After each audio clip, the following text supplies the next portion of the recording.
Hey guys, good morning. Welcome back to our channel, the Eaton Squad. My name is Addie.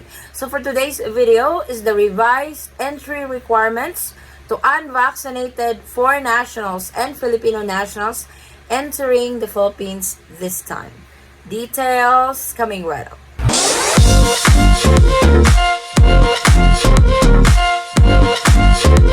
So with the new IATF Resolution number 2 series of 2022, yes, foreign nationals unvaccinated can now enter into the Philippines. Here are your revised entry requirements. What are the documents needed, or what are the documents that they are going to check when you check in at the airport at your port of origin or port of embarkation? We are going to start with Filipino nationals. So, ito po yung mga requirements ng mga Pinoy na uuwi ng Pilipinas. Kung ikaw ay OFW, non-OFW, green card holder, dual citizen, ito po yung mga requirements ninyo. Here's your requirements. So, for unvaccinated, partially vaccinated, or whose vaccination cannot be independently validated. So, this is for 15 years old and older. Present a remotely supervised or laboratory-based rapid antigen negative test administered and certified by healthcare professional in a healthcare facility, laboratory, clinic, pharmacy, or any other similar establishment taken within 24 hours prior to departure from the country of origin or first port of embarkation, excluding layovers, provided the passenger has not left the airport premises or was not admitted into the transit country. So, to those unvaccinated Filipinos coming to the Philippines, kailangan po ng negative RT-PCR test. You can do it in a pharmacy, clinic, laboratory, hospital. Also, it can be administered and certified by a healthcare professional. So, kung gusto niyo pong magpa-antigen prior to departure, so within 24 hours po yun, kailangan meron kayo. So, kung ikaw ay unvaccinated, partially vaccinated meaning you only got the 1 dose of the 2-dose series, for example, Pfizer. So, isa lang yung dose na nakuha mo, hindi ka nagpa-second dose. So, you are partially vaccinated, or even if you are fully vaccinated but they cannot verify your status, unfortunately, you belong to this category. You will have to present an antigen. The other option is, if you do not have it before you depart from your country of origin, you can do it when you arrive in the Philippines. Undergo laboratory-based rapid antigen negative test administered and certified by healthcare professional in a healthcare facility, laboratory, clinic, pharmacy, or any other similar establishment taken upon arrival at the airport. So like I said, you can still board the aircraft. If you don't have the negative antigen test, you can do it upon arrival into the Philippines.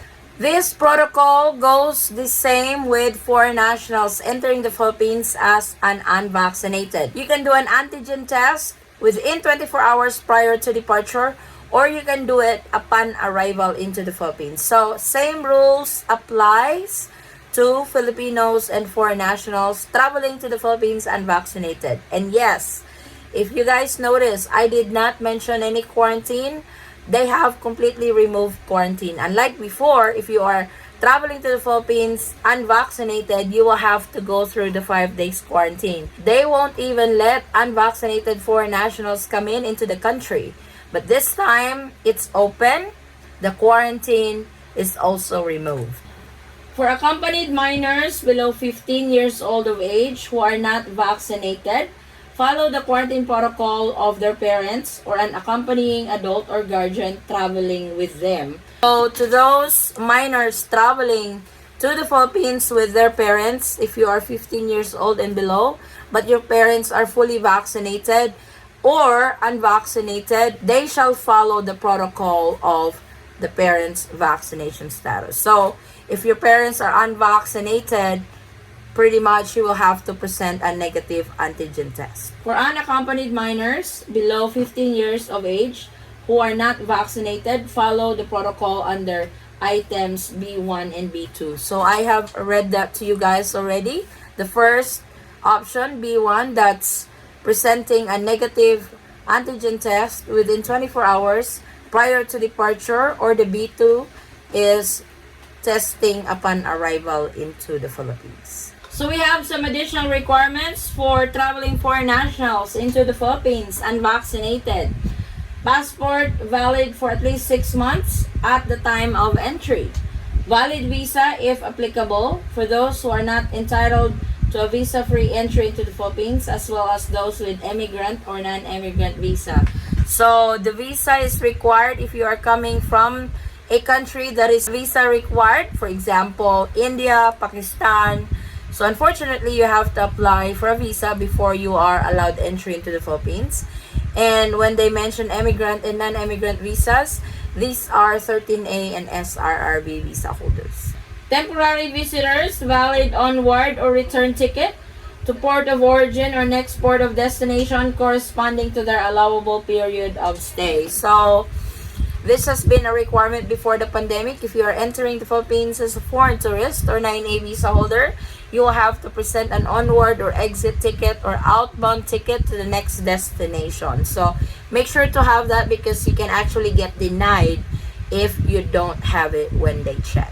Exemptions to this are foreign spouses or children of Filipino citizens who are traveling with them, and former Filipino citizens with balikbayan privileges under Republic Act number 9174, including their spouse and or children who are traveling with them. So what they are saying to the exemption of the rule is if you are traveling with your Filipino citizen wife or former Filipino citizen wife, or if you are a 13A and SRRB visa holder. Return ticket, exit ticket, onward ticket will not be required if you belong to this category. But unfortunately, for foreign tourists and 9A visa, this is required. I know some of you will say, this was not checked when I was checking in at the airport. The immigration did not check. They just asked for how long I will stay. That doesn't mean you were not checked, the other person will not be checked. So don't play with it. Don't bite the bullet.